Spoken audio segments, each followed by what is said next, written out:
आइए दोस्तों साथ मिलकर देखते हैं लेटेस्ट वीडियो। जो साउथ कोरिया की कंपनी थी हुंडई मोटर्स, उनके लिए एक बड़ा मुश्किल वक्त आया जब भारत के अंदर लोगों ने हुंडई जो कार है उसको बायकॉट करने की मुहिम शुरू कर दी। कल देख रहा था कि उनकी जो मार्केट शेयर है बिल्कुल डाउन होना शुरू था। अब देखें कि इंडियन अवाम ने और इंडिया ने क्या प्रेशर डाला कि वो जो था उनको उससे बैक ट्रैक करना पड़ गया। तो यानी बिजनेस कम्युनिटी जो है उसको बैक ट्रैक करना पड़ गया, उनके लिए मामलात खराब हो गए। उन्होंने कहा कि अगर हमने यहाँ पे अगर आपने कश्मीर के ऊपर पाकिस्तान का साथ दिया तो आप फिर पाकिस्तान से फारिग हैं। मीनवाइल अब इंडियन प्रेशर आप देखें। केएफसी के लिए तो इंडिया बड़ा मार्केट है और केएफसी को समझ में आ गया कि क्या बहुत बड़ी गलती हो गई है, पाकिस्तान से कितना रेवेन्यू आएगा। केएफसी ने तुरंत इस पर अपोलोजाइज किया और अपोलोजाइज करके वापस अपने स्टैंड पे आ गई। वज़ीर आज़म ने बताया है कि जी हमारे सफ़ीर ने जाके दौरा किया, सब कुछ वहाँ बहुत अच्छा देखा है। तो इंडिया भी कहेगा कि जी आप हमारे अंदरूनी मामलात में कैसे दखल दे रहे हैं। ये जो इंडिया के अंदर ये जो स्ट्रेंथ आ रही है कि वो बड़ी मार्केट है, वो ज्यादा परचेज करते हैं, वो बाय करते हैं, ये उनको एक एडवांटेज पिछले 5-7 साल में 10 साल में ये उनको एडवांटेज मिला। खैर सगाली का टोकरा लेकर वापस आए और इसके अलावा और कुछ नहीं लेके आए। मैं एक बात बताऊं दोस्तों, ये गवर्नमेंट ऑफ पाकिस्तान के लिए और पाकिस्तान के लिए एक बड़ा सख्त पैगाम है इसमें। अब मैं इसमें 200% श्योर हूं कि नेक्स्ट टाइम हुंडई पाकिस्तान जो है ना वो कश्मीर के ऊपर एडवर्टाइजमेंट नहीं। हेलो नमस्कार दोस्तों, स्वागत है आप सभी का हमारे यूट्यूब चैनल एसपी न्यूज 91 में। दोस्तों मैं शिवम, मैं आपको बता दूं कि पाकिस्तान के अंदर कुछ कंपनियों ने कश्मीर को लेकर ट्विटर हैंडल पर कुछ आपत्तिजनक पोस्ट की है। जैसे कि हुंडई कंपनी जो पाकिस्तान में है उसके डीलर ने कश्मीर के मुद्दे पर एक आपत्तिजनक पोस्ट की गई है, जिसकी वजह से उसे भारत में बॉयकॉट कर दिया गया है। उसका बॉयकॉट कर दी, पूरी तरीके से बहिष्कार कर दिया गया और भारत सरकार ने इसको बहुत ही अलग वे में उनको, हालांकि ये पोस्ट डिलीट कर दी गई है ट्वीट हैंडल से और इस चीज़ के लिए उन्होंने खेद भी जताया है। लेकिन कहीं ना कहीं अब इसके जो व्यापार है जो या इसकी इंटर्नशिप है, डीलरशिप है, उस पर फर्क जरूर पड़ने वाला है। क्योंकि उनका क्या वो है, उनका मुद्दा क्या है कि वो कश्मीर पर टिप्पणी करें। हुंडई कंपनी को अपना व्यापार करना है तो व्यापार से संबंधित बात करें ना।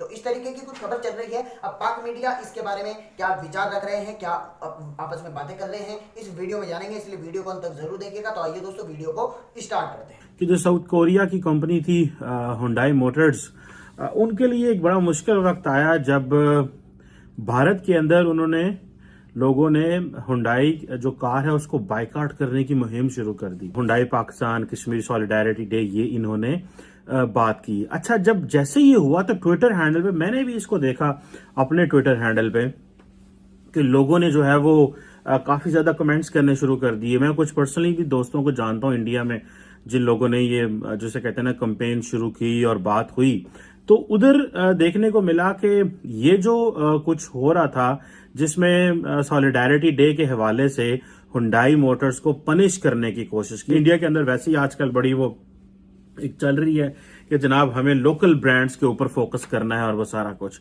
अच्छा, इसमें जारी बात है जो हुंडई इंडिया था उसने अपनी एक ऑफिशियल स्टेटमेंट दी, वो दी उन्होंने डिप्लोमेटिक स्टेटमेंट और बड़े स्मार्टली अंदाज से। अच्छा, इसमें एक और बात बताऊं मैं कि इस तरह लग रहा है कि जिस तरह माजी में था ना कि कंपनीज जो थी वो हुकूमत पाकिस्तान को खुश करने के लिए या पाकिस्तानी इदारों को या लोगों को खुश करने के लिए इस तरह की जो पॉलिटिकल स्टेटमेंट होती थी वो भी दे दिया करते थे। अब देखें कि इंडियन अवाम ने और इंडिया ने क्या प्रेशर डाला कि वो जो था उनको उससे बैक ट्रैक करना पड़ गया। तो यानी बिजनेस कम्युनिटी जो है उसको बैक ट्रैक करना पड़ गया, उनके लिए मामलात खराब हो गए। उन्होंने कहा कि अगर हमने यहाँ पे अगर आपने कश्मीर के ऊपर पाकिस्तान का साथ दिया तो आप फिर पाकिस्तान से फारिग हैं। फिर अब क्या हुआ कि जो हुंडई मोटर्स है इंडिया के अंदर, उन्होंने कहा जी हम तो कमिटेड पार्टनर्स हैं, 25 साल से यहाँ पे हैं और हम जो इंडिया की जो नेशनलिज्म की जो स्पिरिट है उसको बड़ा एक्सपेक्ट करते हैं और हम जो है इस तरह का हम इंडियन अवाम को ऑफेंड नहीं कर सकते, इंडिया हमारा दूसरा घर है। अब जारी बात है बिजनेसमैन को तो इससे कोई गर्ज नहीं है भाई कि पाकिस्तान कौन है, इंडिया कौन है, कश्मीर क्या है, ये है वो है, उनको तो अपने कारोबार से गर्ज है। मीनवाइल अब इंडियन प्रेशर आप देखें कि जो अश्वानी महाजन है जो कि इकोनॉमिक विंग डील करते हैं आरएसएस की, उन्होंने जनाब वो बड़े समझे जाते हैं कि बड़े क्लोज हैं वजीर आजम मोदी के साथ। उन्होंने कहा जी कि हम जो हुंडई पाकिस्तान की क्रिटिसाइज शायद नहीं करते, लेकिन जो इंडिया के अंदर हुंडई है, हम उसका जानना चाहते हैं कि उसको वो कश्मीर के बारे में क्या व्यू रखती है और उनकी कमिटमेंट क्या है, और क्या हम वाकई बाइकआउट करना शुरू कर दें। सारी बात है हुंडई, अच्छा वो एक और बड़े फायर ब्रांड हैं तजिंदर पाल सिंह बग्गा, उन्होंने भी कहा जनाब कि कश्मीर की फ्रीडम के ऊपर बात करोगे, ये करोगे, वो करोगे, डबल स्टैंडर्ड्स हैं तुम्हारे, हमसे माफी मांगो और क्लैरिफाई करो अपनी पोजीशन। लेकिन मैं एक बात बताऊं दोस्तों, ये गवर्नमेंट ऑफ पाकिस्तान के लिए और पाकिस्तान के लिए एक बड़ा सख्त पैगाम है इसमें, और वो पैगाम ये है कि आप बिजनेस को भी पॉलिटिसाइज कर रहे हैं, हम हर चीज को पॉलिटिसाइज कर रहे हैं। Let Hyundai do the business. Hyundai का ना इनका कोई मजहब होता है, ना इनकी कोई कौम है, ना इनका किसी, ये अगर इंडिया में होंगे तो इंडिया जिंदाबाद, पाकिस्तान में होंगे तो पाकिस्तान जिंदाबाद, अमेरिका में होंगे तो अमेरिका जिंदाबाद, ये पापा न्यू गिनी में होंगे तो उसके नारे मारेंगे, क्योंकि इनको तो अपने कस्टमर से गर्ज होता है ना। वो हम सुनते हैं ना कि कस्टमर्स आर ऑलवेज राइट, ठीक है। तो ये तो वो चक्कर है, इन्होंने कहा भाई ये हमारे लिए तो वो सही है, हम किन चक्करों में पड़ रहे हैं। सो गवर्नमेंट, जो मैं बात करना चाह रहा था, जो इसके सेंट्रल क्रक्स है इस सारे थीसिस का, इस सारी डिस्कशन का, वो ये है कि पाकिस्तान के लिए मसाइल जो है वो बढ़ते जा रहे हैं, और वो मसाइल इस तरह बढ़ते जा रहे हैं कि हमारी जो हुंडई जो है और इस जैसे और बहुत सारे जो बिजनेसेस हैं, वो पाकिस्तान के बारे में या पाकिस्तान की जो फॉरेन पॉलिसी या नेशनल सिक्योरिटी की जो इशू है उसके ऊपर वो लाइन नहीं ले सकते।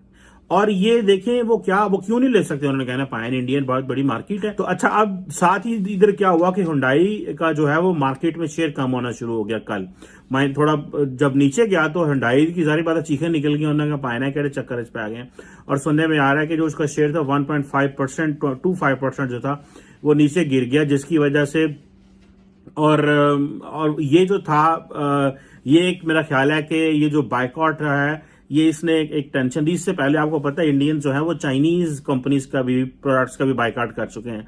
सो ये जो इंडिया के अंदर ये जो स्ट्रेंथ आ रही है कि वो बड़ी मार्केट है, वो ज्यादा परचेज करते हैं, वो बाय करते हैं, ये उनको एक एडवांटेज पिछले 5-7 साल में, 10 साल में ये उनको एडवांटेज मिला है, और उनको इस अपनी वैल्यू का भी पता चला है। मैं कहा यार ये हुंडई कंपनी तो ना पाकिस्तान की है ना हिंदुस्तान की है, कोरियन कंपनी है, लेकिन पता नहीं इन्होंने कैसे किस तरह कर दिया। खैर उस दिन तो नहीं, लेकिन उसके अगले दिन बड़ा शोर शराबा हुआ। मतलब जिसे कहते हैं कि मैं कल देख रहा था कि उनकी जो मार्केट शेयर है बिल्कुल डाउन होना शुरू होता। कहानी क्या थी और मतलब वहां पे हिंदुस्तान में कैसे लिया गया इन चीजों को? देखिए, हुंडई हो या केएफसी हो या ओसाका बैटरीज हो, इसूजू हो, बॉस्च है, ये कुछ कंपनीज है जिन्होंने कश्मीर के लिए कश्मीर डे पे, जिसे कश्मीर सॉलिडारिटी डे बोलते हैं, उस पर ट्वीट किया, और इनफैक्ट हुंडई का ट्वीट सबसे शॉकिंग था। इस ट्वीट को हटा दिया गया। अब बात आती है कि क्या हुंडई इंडिया के जो पॉलिसी है कश्मीर। दोस्तों आपने वीडियो पूरा देख ही लिया होगा किस तरीके से इन्होंने एक ट्वीट हैंडल पर हुंडई कंपनी ने कश्मीर के मुद्दे पर एक जो है पोस्ट की गई थी, और उस पर पाकिस्तान मीडिया का क्या रिएक्शन रहा है और भारत ने किस तरीके से उसका बहिष्कार किया है। आपने सब कुछ देखा। सब कुछ देखने के बाद आपके दिमाग में कोई ना कोई सवाल, कोई ना कोई विचार जरूर आया होगा। आपके दिमाग में जो भी कोई थॉट आया है आप उसे हमें कमेंट बॉक्स में मेंशन कर सकते हैं। साथ ही मैं आपको बता दूं, यदि आप चैनल पर नए हैं तो प्लीज चैनल को सब्सक्राइब करके बेल आइकन को ऑल पर सेलेक्ट कर लीजिएगा, ताकि भविष्य में हम जैसे ही कोई वीडियो अपलोड करें उसका नोटिफिकेशन आप तक सबसे पहले पहुंच जाए। तो दोस्तों वीडियो को अंत तक देखने के लिए धन्यवाद।